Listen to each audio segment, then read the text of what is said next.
Hello, I'm Erin. I'm Queen Bee Tarot, and I'm so glad that you're here. This is video number 2 in my series, How to Access Your Intuition and Talk to Your Spirit Guides. If you haven't seen part 1 in the series, I definitely recommend that you go check it out, and I will make sure that the link to that video is down below in the description box. But just in the nature of having us all be on the same page right here, right now, I'm going to do a quick recap of what I talked about in that first video. What I was doing was I was focusing on the inner dialogue of the brain, how to work with it, how to recognize it, and just some starting points as far as practicing noticing and staying curious. So everything that I do, totally self-taught. And the way that I am teaching you is based on my own path, my own experiences, and most importantly, my own brain. And my brain has an inner dialogue. So if your brain does not have an inner dialogue, you might have struggled with video part 1 because it was all about listening to that inner dialogue. Don't worry, you might actually get a whole lot out of video part 2 right here, right now, because I'm not just going to be focusing on that inner dialogue. I want to get everybody to start thinking about how your brain works, what makes it unique, and how do you receive your intuition in your brain as far as format. There is a word called clairvoyant that I think a lot of you may have heard of, and the prefix clair stands for clearly. Voyant is to see. So clairvoyant means to see clearly.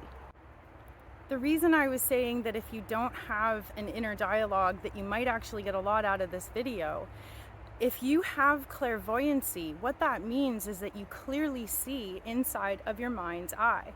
So that could be messages of colors. When I meditate before doing a reading for people and I focus on my client, I will often see them as a blob of color. And if I'm doing a reading for partnerships, I will see 2 blobs of color, and then I will pay attention to whether or not the body language of those blobs is facing each other or facing the same direction or facing different directions. So in your mind's eye, your intuition can come through as visual imagery if you are clairvoyant. Now, clairvoyancy can come through as being able to remotely view locations in which you are not. So this was used a lot actually back in the 60s with psyops between Russia and the United States, where they would try and secretly spy on each other using psychics who were clairvoyant. So remote viewing is being able to imagine or picture a location and then in your mind's eye get accurate information about that location. Sometimes you can look at a picture and you can look into a person's eyes or a pet's eyes and then meditate on that and see where the person or the pet is. So if you don't have an inner dialogue, that's totally okay. There are so many different ways that your gifts might be coming through. Another thing is that you could have little movies playing inside of your head. That's another way that clairvoyancy comes through. And then the final one that I want to discuss is signs and symbols.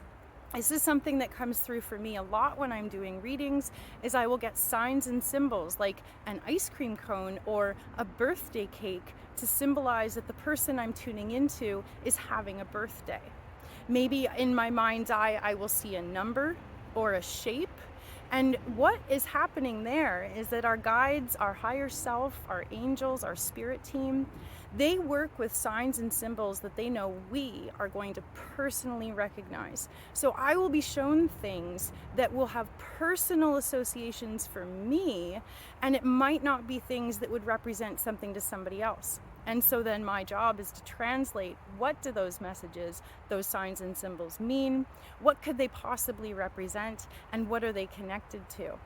So the process of tuning into your intuition is going to be a lot of just really, really practicing noticing what comes through your brain. Is it pictures? Is it words? Is it a sensation that somebody's talking? Is it a physical sensation? Is it a smell?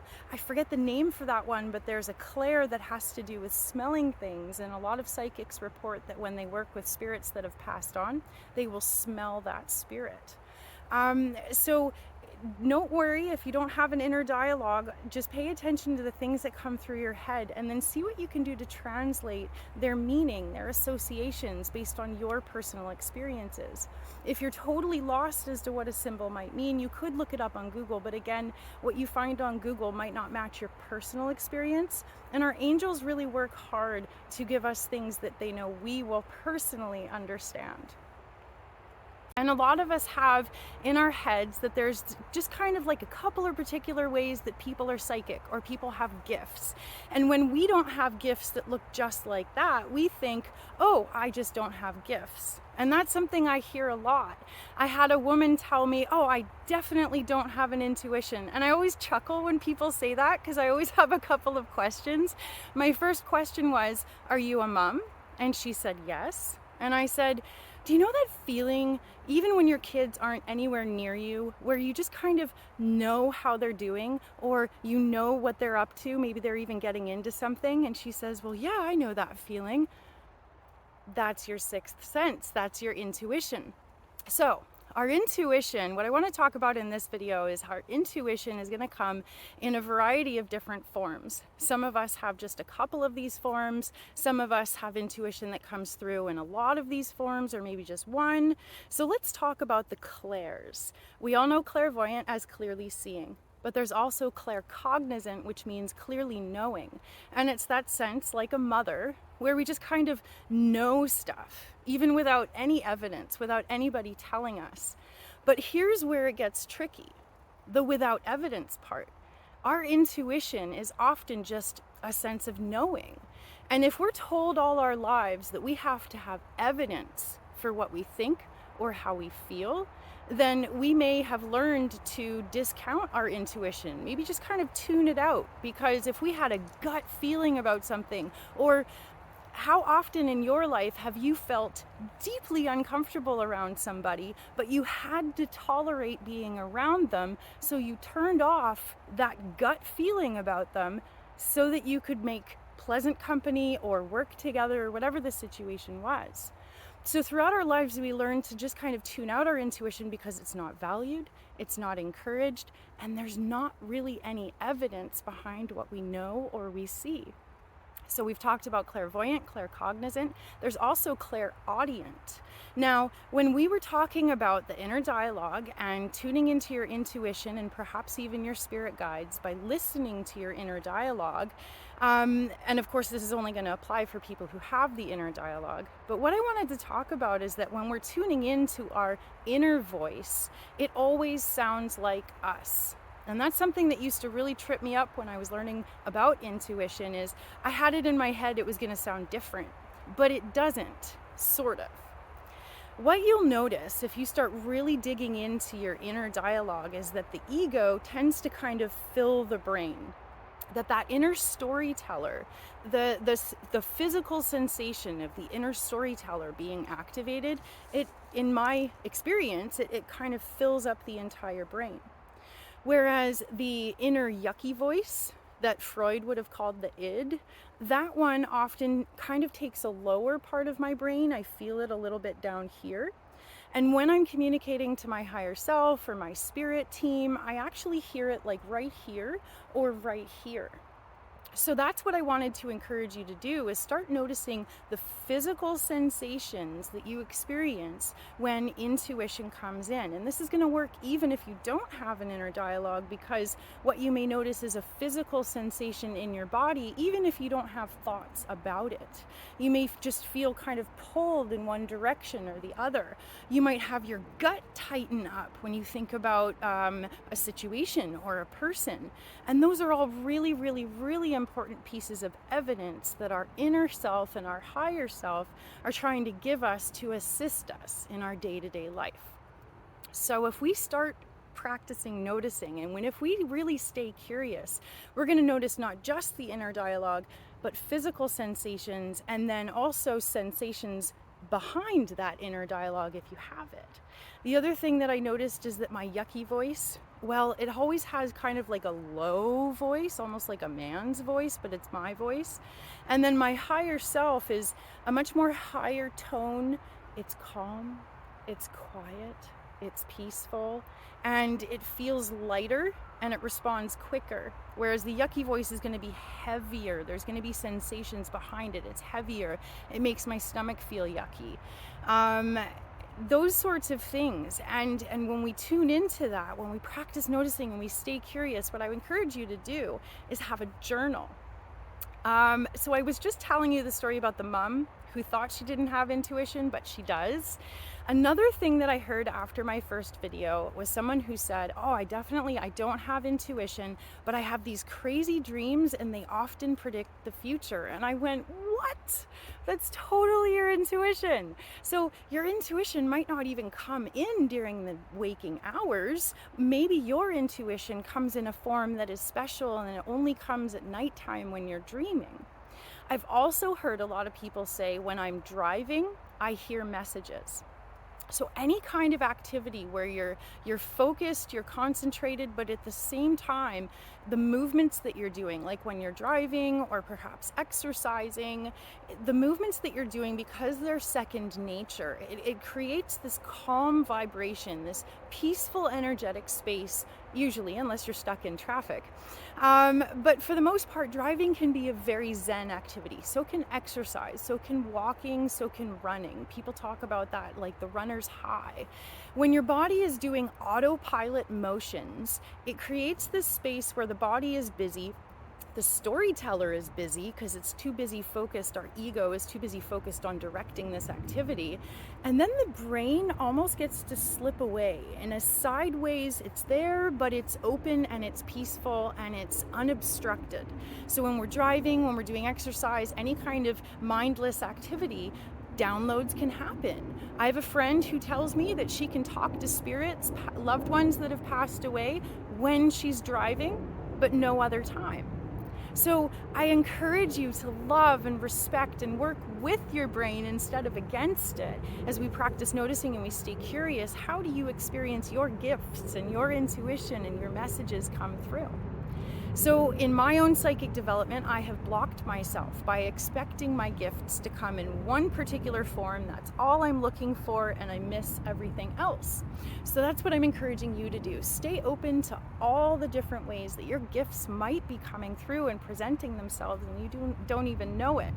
So if you've learned to tune them out, this is going to be possibly an uncomfortable exercise, because if you really pay attention to the gut feelings that you have about some people in your life, you might realize you don't actually like them, you'd rather not be around them, and being around them requires that you shut off your intuition and not think too hard about it. So as you work on psychic development, you may notice that your interactions with other people or how your life proceeds further into the future, it might change because you're integrating awareness when there didn't used to be any. So I have the amazing privilege and gift to be surrounded by nature, and I can come out here to meditate. But this is a privilege and a gift. So if you don't have space to go outside, nature makes it unbelievably easy to just quiet the mind. But I would definitely encourage you to have a daily mindfulness or meditation practice. And maybe your meditation is physical exercise, whatever works for you. To develop your intuition, you got to recognize what is unique to you, work with your brain instead of against it, and create peaceful space in which you can receive downloads. I always meditate before doing readings for people. I always meditate before pulling cards for myself. It's really, really important to shut off the storyteller if you have one and just create quiet space in your mind. I've got my notes in front of me because I wanted to make sure that I covered everything. Another thing that is going to block your gifts from coming through is doubt. When I first started doing mediumship, the clairaudiency kicked in a way that I never had experienced it.